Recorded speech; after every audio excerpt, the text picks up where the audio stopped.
And it's a wonderful Wednesday morning on March 25th. This is the Morning Star Drive on 117.8. My name is Sky and I'll be your host. We're on YouTube, SoundCloud, and please support us on Patreon. Today we're going to learn about the coronavirus updates, but also why South Korea was so successful, and also the 1918 Spanish flu pandemic and what we can learn from it. Also, how can we manage ourselves? How can we take care of ourselves and others better? So it is a good morning, and it is the Wednesday lockdown. I know that a lot of you, it's been about a week for some of you too, and some of you are just starting these types of lockdowns. Whether you're cleaning, just waking up, whether you're eating breakfast right now, I hope you can enjoy this show together with us here. Now, first, we're going to always start with our featured artist of the day. And today's featured artist is called Isomers, and they're from a private music label called Paper Music Associates. Their motto is thoughts, actions, truth, and creation. The song we're going to listen today is called LYL, or Live Your Life, and it's from 4 rappers, and they're named J-Root, Bach, Saint Green, and Man and Groom. So I listened to it already. Great song. You just get into the groove. And the second song we're going to listen to is another good song, an acoustic version of Peter Pan by Sungan. So everyone, just kind of relax and let this music just get you into the groove and start your day well. So let's listen to LYL, Live Your Life, from Isomers, and also Peter Pan, the acoustic version from Sungan.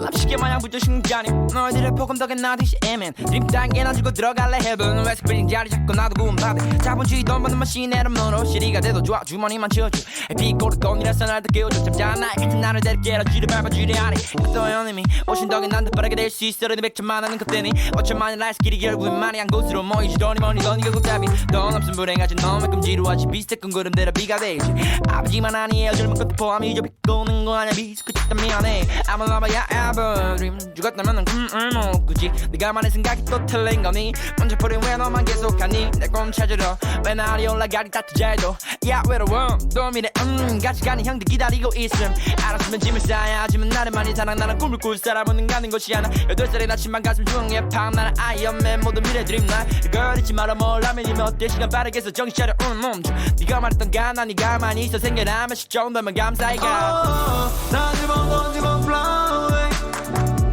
고민을 시원하게 누가 뭐래 Cause I want it like child again yeah 눈을 떠보니 잊어버렸었지만 꿈에서 봤던 내가 아직 거기 있다면 take me there yeah 알람은 꺼져요 Why are you 안 달라 꿈속에서 꺼내와 사랑해 내 꿈 그래서 만날 거야 기다려봐도 난 널 보고 죽을래 시간이 빨라 놓치기 전에 뷰보름달이 펴에서 달려 I go like 꿈꾸도 waste my game 말이 얼었잖아 내 신발 봐 I want no city 당당하게 그럼 결국 날 날려 걸음의 생이 될 거야 내 기억 내 말 그럼 못 넘겨 드러난 그런 꿈꿔 난 네가 아닌 게 기웃거리 봐 내 꿈에 눈이 멀어버리는 게 나 Just live your life, live your life oh, 다 집어 던지고 fly away 뭘 고민을 시원하게 누가 뭐래 Cause I want this like a child again yeah 눈을 떠보니 잊어버렸었지만 꿈에서 왔던 내가 아직 거기 있다면 take me there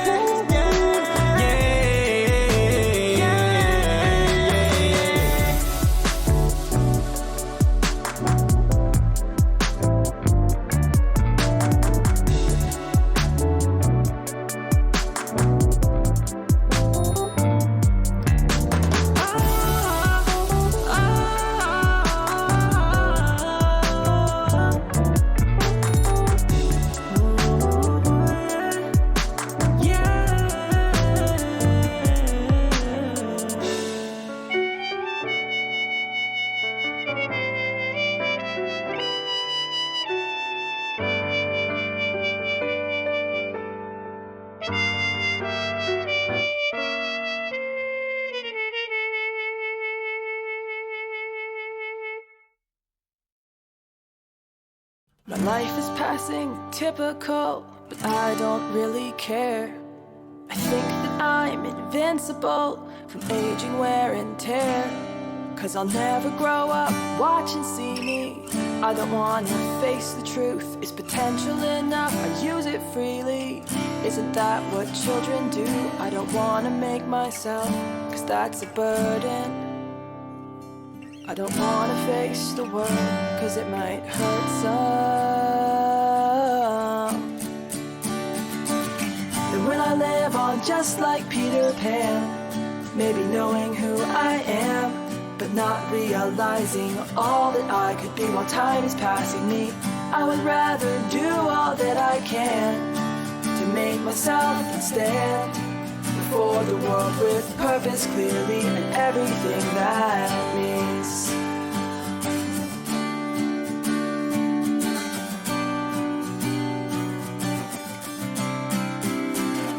In the past, I didn't think this through.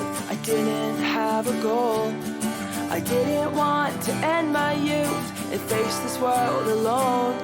What if I endure it for a season and accept the ticking clock? But why would I prefer it? What's the reason? I would give up being lost. I don't want to end this time and face my aging. I don't want to grow up yet and face the dragon. And will I live on just like Peter Pan? Maybe knowing who I am, but not realizing all that I could be while time is passing me. I would rather do all that I can to make myself stand before the world with purpose clearly and everything that means. And everything that means.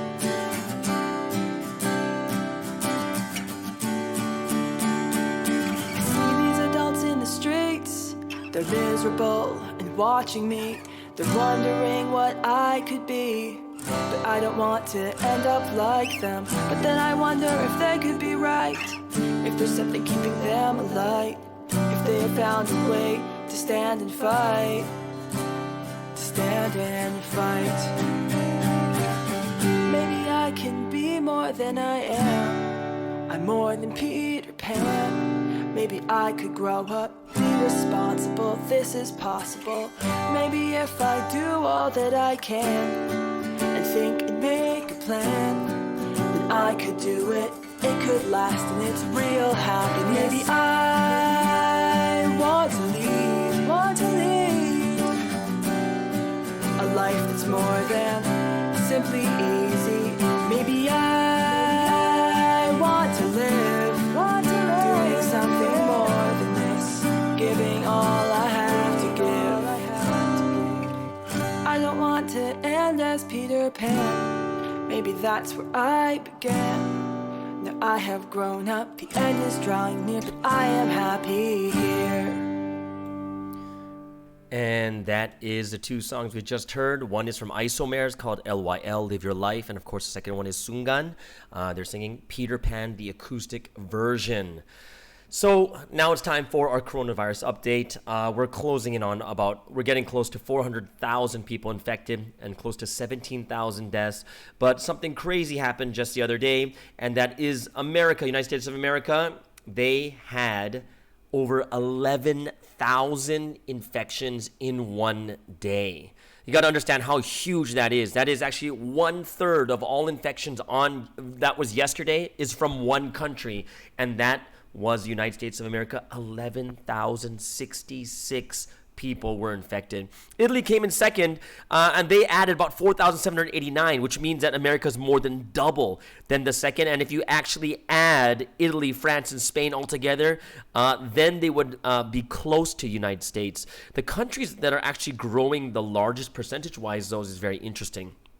Canada, my hometown, my home country, They just added 619 cases yesterday. New Zealand, another 53. South Africa, 152. And of course, United States at 11,066. We're still at 190 plus countries that are infected. The country I'm in right now is Malaysia, and there's still a little bit over 1,500 people that are infected.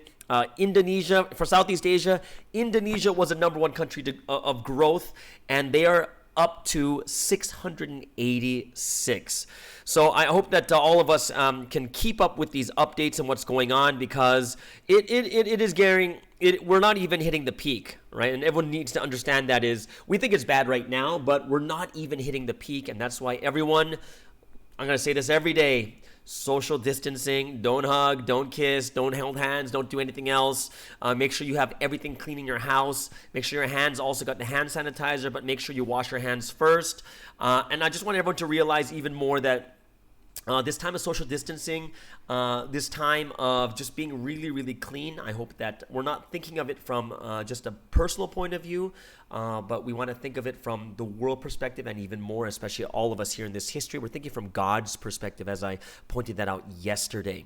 Now, one of the questions that I was listening to some of the experts, and they're saying that, like China and Italy and all these other countries, in Singapore, and actually the countries that were actually commended the most were like China, South Korea, and Singapore, that were really containing, controlling the virus at the moment. But the more interesting thing is, like the virus is coming back to Singapore. Like Singapore is like starting to grow in numbers once again.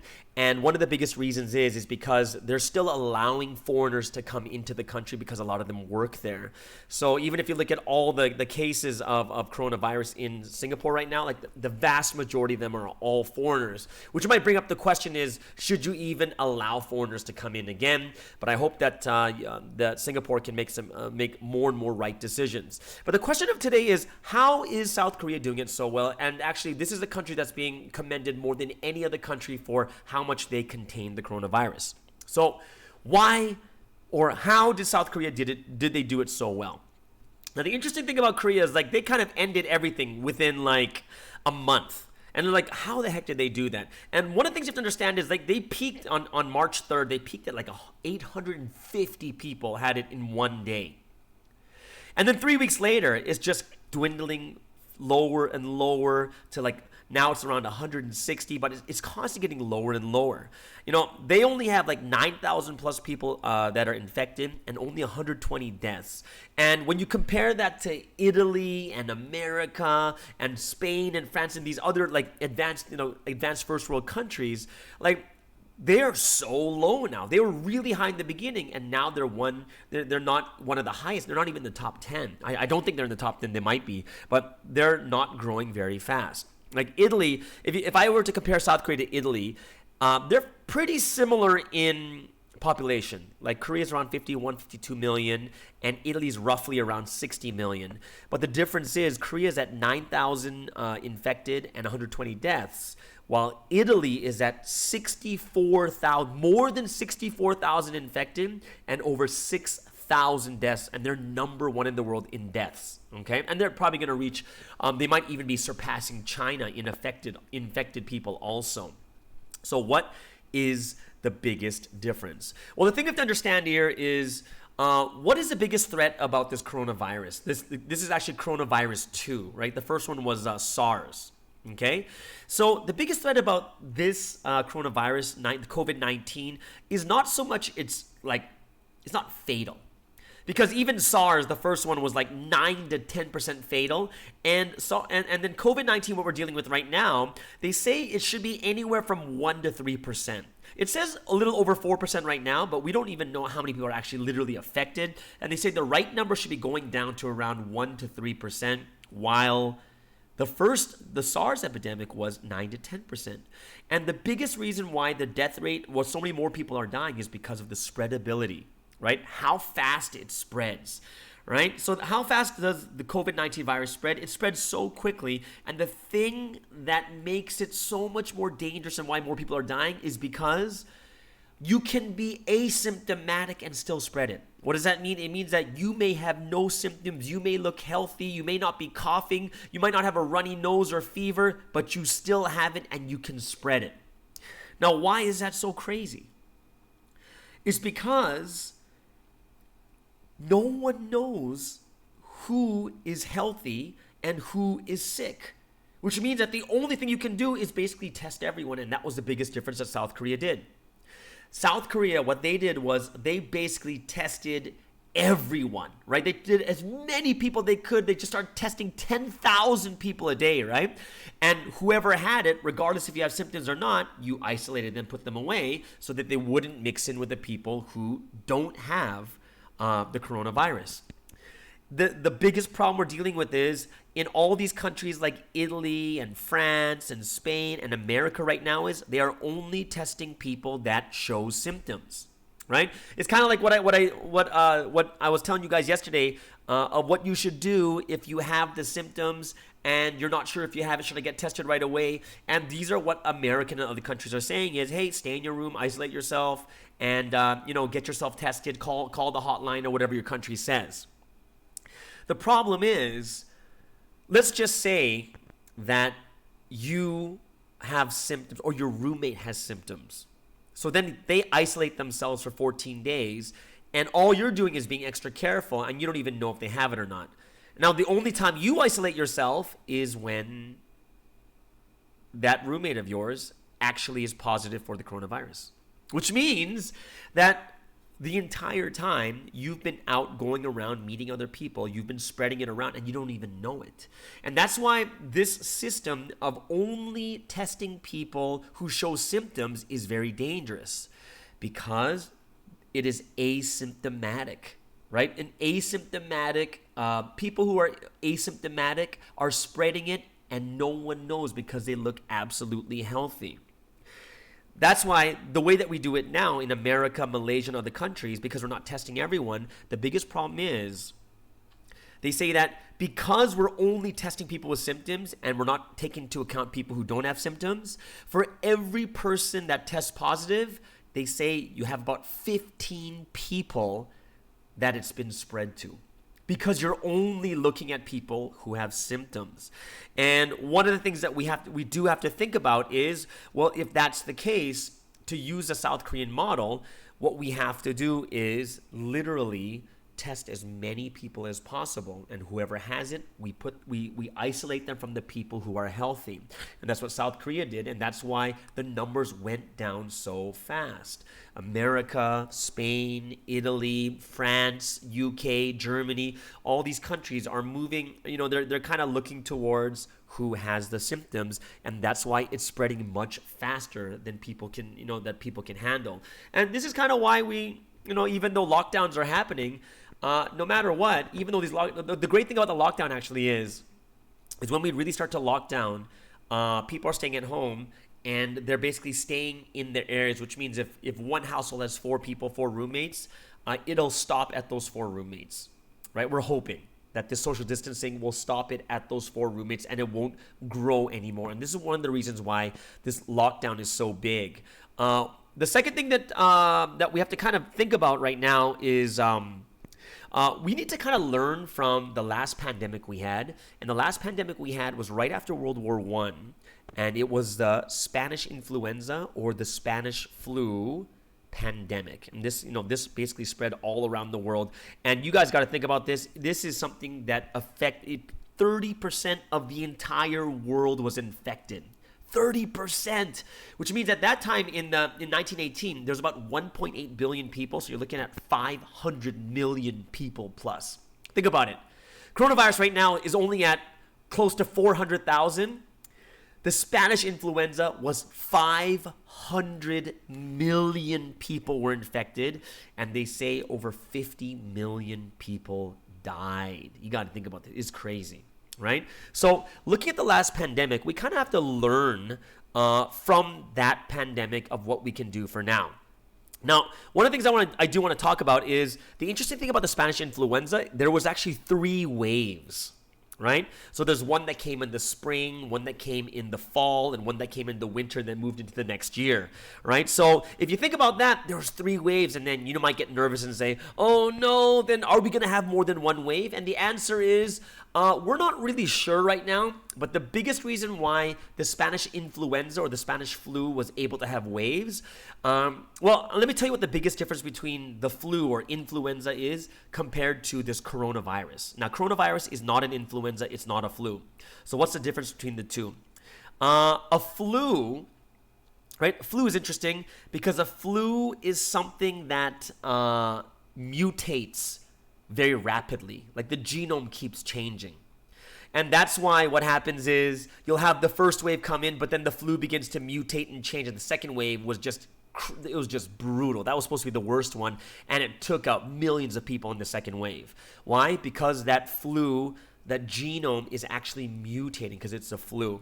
And this is why when I talked about vaccines yesterday, why do they keep making vaccines every year? Is because the flu is constantly mutating. So that's why every year a new flu vaccine is coming out, right? So if you think about that, so that's the flu. So what's the difference between the flu and the coronavirus? Coronavirus is more towards what you call a cold, okay? Now, of course, the coronavirus and the flu will both attack the lungs. However, the difference between the flu and the cold is the flu keeps mutating and the cold or coronavirus is very stable. Okay? Yeah, it's really, really stable. So if you think about that, stable meaning it doesn't change as much, which means we're hoping that we get that one vaccine and it never comes back again. But to be honest, we're not even that sure. So one of the things that kind of scared a lot of people was people heard that, somewhere in like Italy or in China where someone had the coronavirus and then they were okay, they went out and then they caught the coronavirus again. I was listening to one of the experts in Italy and they said that it could possibly be the testing methods we have of the coronavirus, which means that the test that we have for the coronavirus might only test a certain limit. Like if you have this much coronavirus in you, then it detects it. But if it has anything underneath it, it won't catch it and it'll deem you healthy. Which means that someone could be under that limit of what the test can actually catch. And then the test will say they're okay, but then they go out and then they get the coronavirus again and to multiply again. Which means that it's possible that it's probably not going to be someone catching it for a second time, but more likely that the test itself doesn't catch, has a limitation of how much of the coronavirus it can actually detect. So that's something that we have to think about also. The biggest problem with the Spanish flu in 1918, like this is a huge difference. Like, right now, the coronavirus, who's it affecting the most? Like older people and also people with pre-existing conditions. The Spanish flu was affecting healthy young people from the 20s to the 40s. So that is a scary thing, right? And thank God coronavirus is not like this. So I hope that you understand that from that pandemic, we need to understand that there is a big difference between that pandemic and this one, that there is a chance of a second wave, and this is why they're taking more precautions with the lockdowns and doing it for a little bit longer and making sure that we kind of not spread this and then let a second wave of it come out. And that's why it's actually a big, what do you call it? It's a big thing that's on doctors' minds is like in China when they start to open up, travel or people start to travel, come out of their houses more, they are kind of worried that it's going to come back again. Right? But I hope that understanding the Spanish influenza and the pandemic from 1918 gives us a better idea of what we're to expect right now, what we can learn from it. But I hope that also us too won't take it too lightly, but really listen to the experts and the authorities so that we can, so that if we listen to the experts and authorities, we just don't want, we got to be more precautious than anything else. Right? We really have to be precautious. So I really hope that all of us here will listen to the experts. And even though it might seem a little bit extreme, it's probably better to be safe than to let this reach like out of proportion. Okay, so that's the coronavirus and the updates for today. And we're going to move into our next section. We're going to listen to some praise songs. And the first song we're going to listen to is, especially because of the last couple weeks' messages, it is To Love the Lord. And also the second song will be the song Life of an Apostle. So let's sing along. Let's get our hearts and minds deeply into it. And let's praise and give glory to God.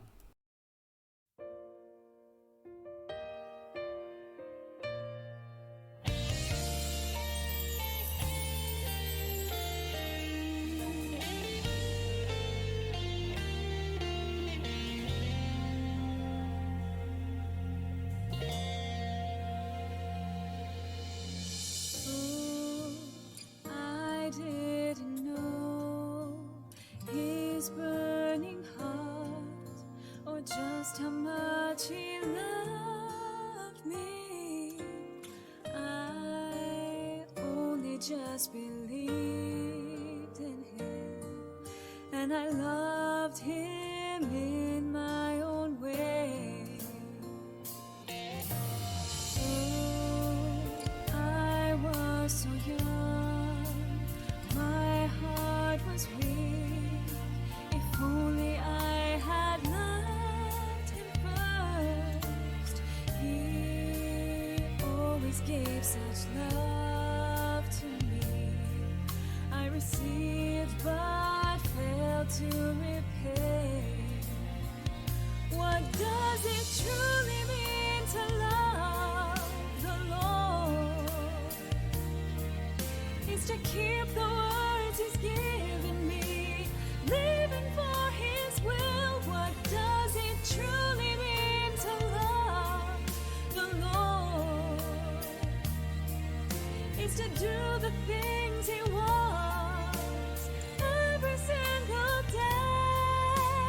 Now I have realized, my Lord, now I know your heart, now I know your love, I know my Lord. I'm so thankful to him. He gave his love and endlessly prayed for me. His heart for me never changed. He has always given me love. What does it truly mean to love the Lord? Is to keep the words he's given me, living for his will. What does it truly mean to love the Lord? Is to do the things he wants every single day. Now I have realized, my Lord, now I know your heart, now I know your love, I know my Lord. In the moments that are difficult, I will find my rest in him. I'll entrust him with my heart and thoughts, acting on his word to the end. What does it truly mean to love the Lord? Is to keep the words he's given me, living for his will. What does it truly mean to love the Lord? Is to do the things he wants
gentle voice, so softly and lovingly calls out to me,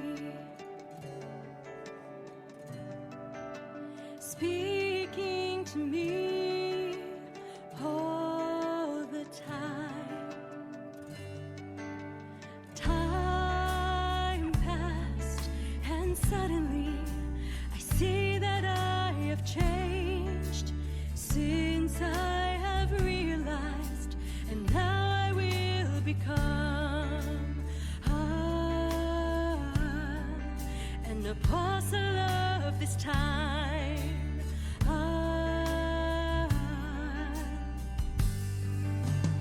In everything I do, I'll do it with your heart. Nothing is impossible with the power of my love for you. Lord, I will become an apostle for you. Just as you desire, I'll empty my heart, I'll empty my thoughts, and I'll always unite them completely with yours. When I become one with you, Lord, history will change. This world will see heaven on earth as your bride will fulfill heaven's history of love.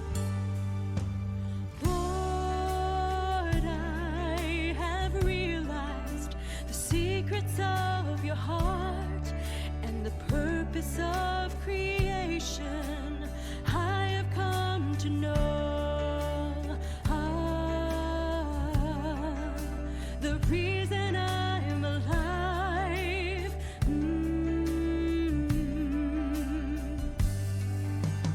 Now with the Holy Spirit you have given us, I will take your heart as mine and testify endlessly. Lord, I will become an apostle for you. I'll perfect myself and I will run right by your side, leaving all of my fears and my worries behind. We have achieved complete victory, and I will always sing, praising you, Lord. You set the greatest condition for me. I'm so thankful to you.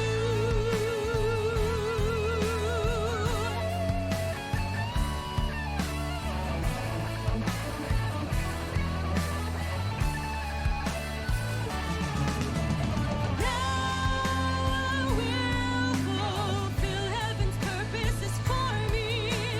Now I will fulfill heaven's will for my country. I'll fulfill your wishes and your dreams, my Lord. Here on this earth, Lord, I will become an apostle for you. I'll perfect myself and I will run right by your side, leaving all of my fears and my worries behind. When I become one with you, Lord, history will change. This world will see heaven on earth will fulfill all God's wishes and dreams. Oh, heavenly love, how can it be? Trinity above, I'm going to live as an apostle, protecting the Lord till the end of my days. I'll live for you with all my heart, and I will testify with all my life. This is my time. Apostle, shine your light.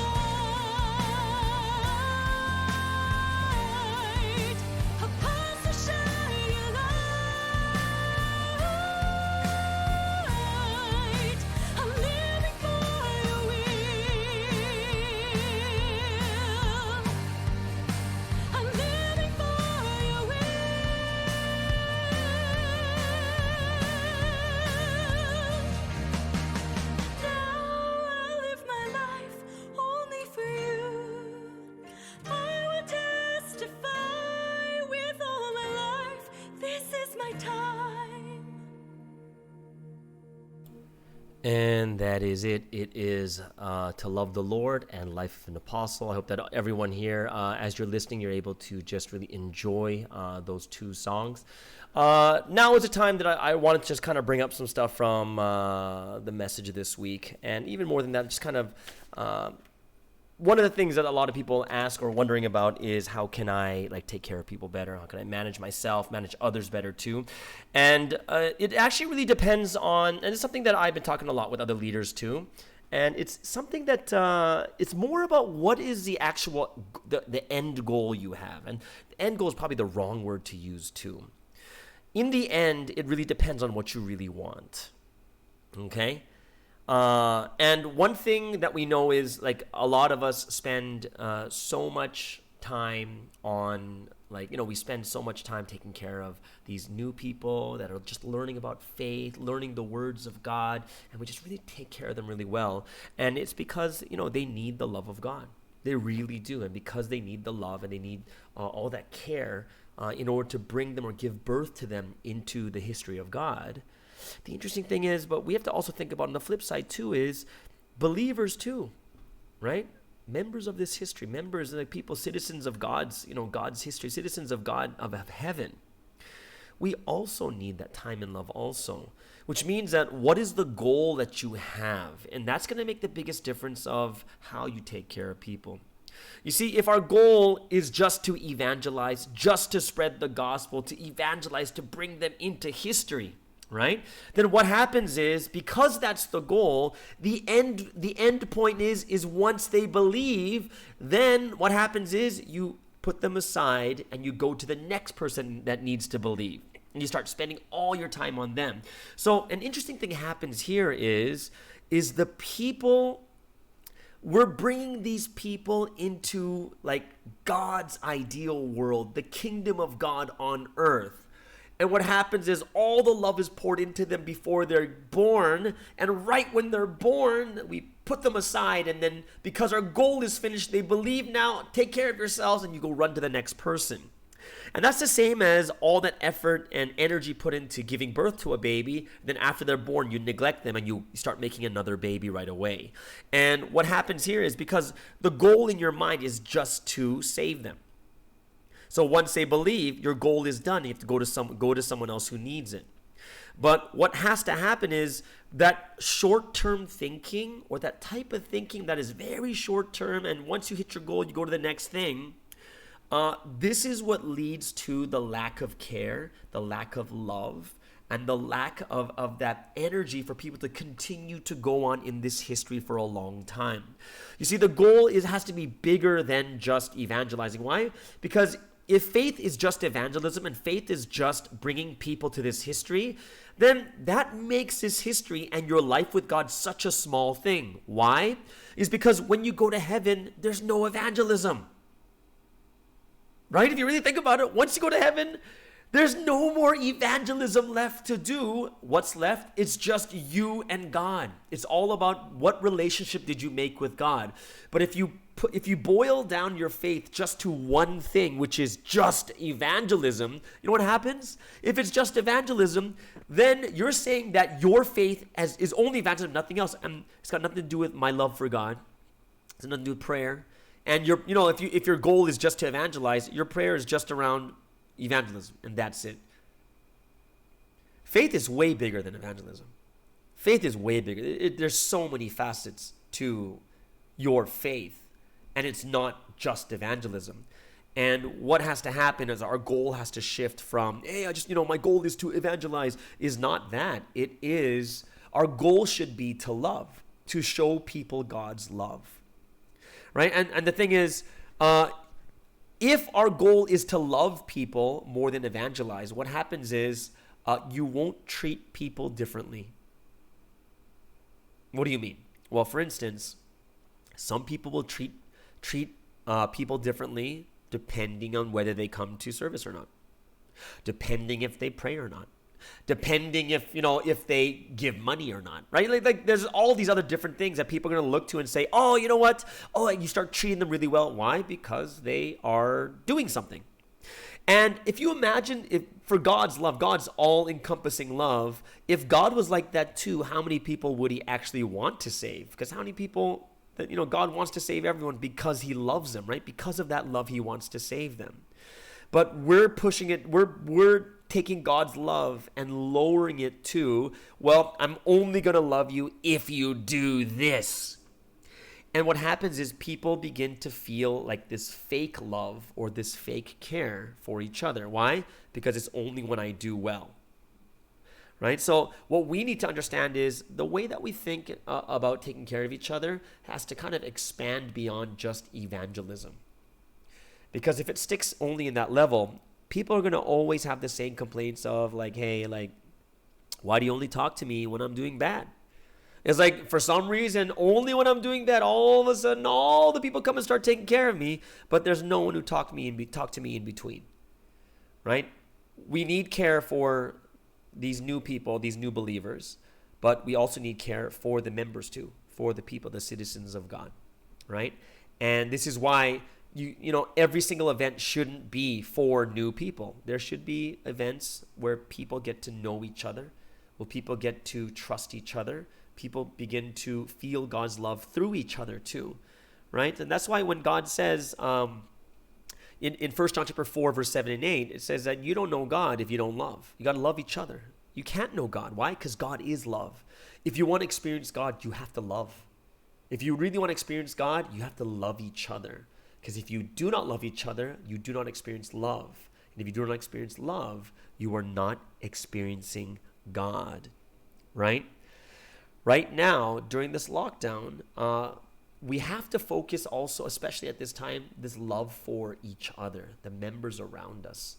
And that's why I encouraged people yesterday, make it a goal to talk to 3 to 5 people a day. And that's not a lot, it's particularly people who are in lockdown. You know what? You guys have tons of time. How do I know? Because I got tons of time. I'm learning how to cook. I'm doing podcasts. I'm doing just so many things. But you realize with this time that we have, we need to start loving each other a lot more, right? The goal shouldn't be just for new people. All your time shouldn't be spent on like new believers. Your time should be split. It's the same thing as looking at it this way. Imagine you give all your energy and your time for other people, but never for yourself, and you never take care of yourself, and you're not healthy, and you're dirty, and then all these other. What happens is eventually your life will shorten. And you'll suffer a lot because of it. And this is something that, that's why one of the things I was talking to a good friend of mine, Sean, and we're having this talk yesterday, and he says, that pre-dawn time is your personal time. Everyone needs that time alone. Everyone needs that time for themselves. It's that personal development time when it's just between you and God. You meditate, you concentrate, you get your mind in the right place. And that's something that we have to realize is that pre-dawn time's not just a prayer time to meet God. It is your time. It is your private and personal time. And we have to understand that just as each person needs that day off, right? Just like the weekend, we need that time off. In the same way, just as we spend a lot of time helping out these new believers, but we also have to realize is the members need time too. Because the biggest struggle is not for the newcomers, because the new people are being taken care of so well, but the problem we have is more towards people who are believers, right? And they need help, and they need care, and they need someone to talk to, and they need someone to kind of release all that stress or vent. And I know that, and I hope that us too, we can kind of realize this at a much deeper level, that we have to think about what is my purpose, or what is the reason I'm doing it? Is my faith really just evangelism? Is that it? Is my whole goal just to evangelize? Or is it really to live the life with God? To live and have a great relationship with God? When I go to heaven, there's no evangelism, so what's left? All you did was spend all your time on just evangelism, but reality is, it's supposed to be you and God, your time with God. So I really hope that even at this time, as we are coming to the end of today's podcast, I wanted to bring up a song. It's an old song. And this song, dude, this song is from 1984 or something. It's really, really old. Okay, and this is done from one of my favorite singers. His name is Peebo Bryson's, and the reason why Peebo Bryson's one of my favorite, because he sang one of my all-time favorite songs from Disney called A Whole New World, right? He sang it with Regina Bell, but Peebo Bryson's just an amazing singer, and this song is called If Ever You're in My Arms Again, which means it's kind of like you had the love, and then you let it go because you didn't realize the value, or you weren't thinking the right way. And it's a song that says, if you're ever in my arms again, I'll never let go. And I do think that this is something that we have to think about too, with the way that we love each other. That we don't want to be in that regret mode of if I have that second chance, but we need to love people from the very beginning. So this is a song called If Ever You're in My Arms Again. It's originally sung by Peebo Bryson, but I selected a cover from these two Filipino singers, so good. One is Johan Mendoza, and the other one is Kim Molina. This song is If Ever You're in My Arms Again.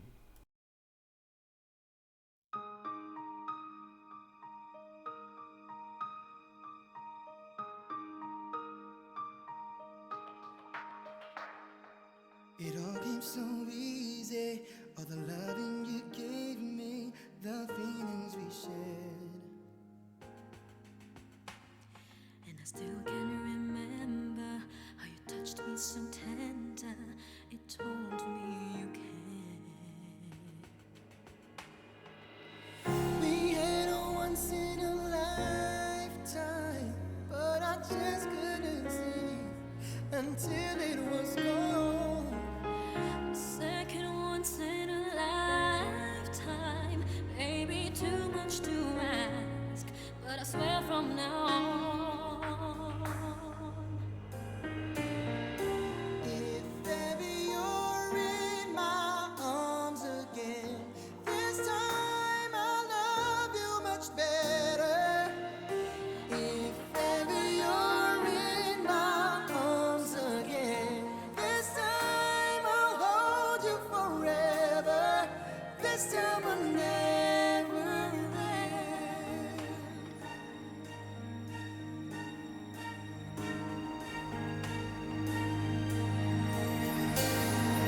I'm seeing clearly how I still need you near me. I still love you so. Need me. Something between us that will never leave us. There's no letting go. We had a once in a lifetime, But I just didn't know it till my life fell apart. A second once in a lifetime. Is it too much to ask? 'Cause I swear from the heart. if ever you're in my arms again, this time I'll love you much better. If ever you're in my arms again, this time I'll hold you forever. This time will never end.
And that's Johan Mendoza and Kim Molina singing If Ever You're in My Arms Again, and that's by Peebo Bryson.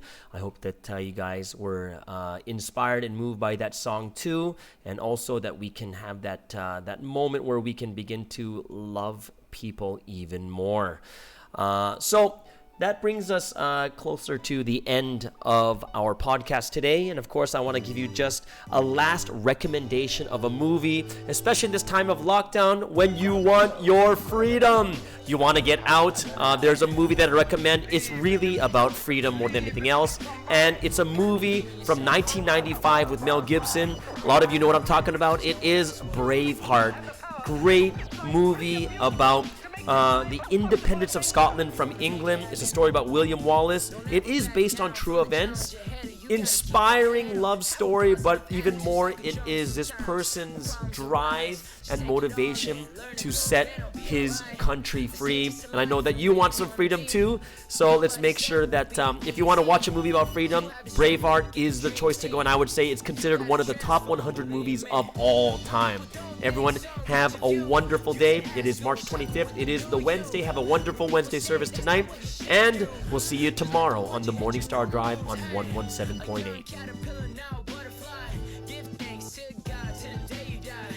No limits to your life, cause now you fly. Spread your wings and soar up to the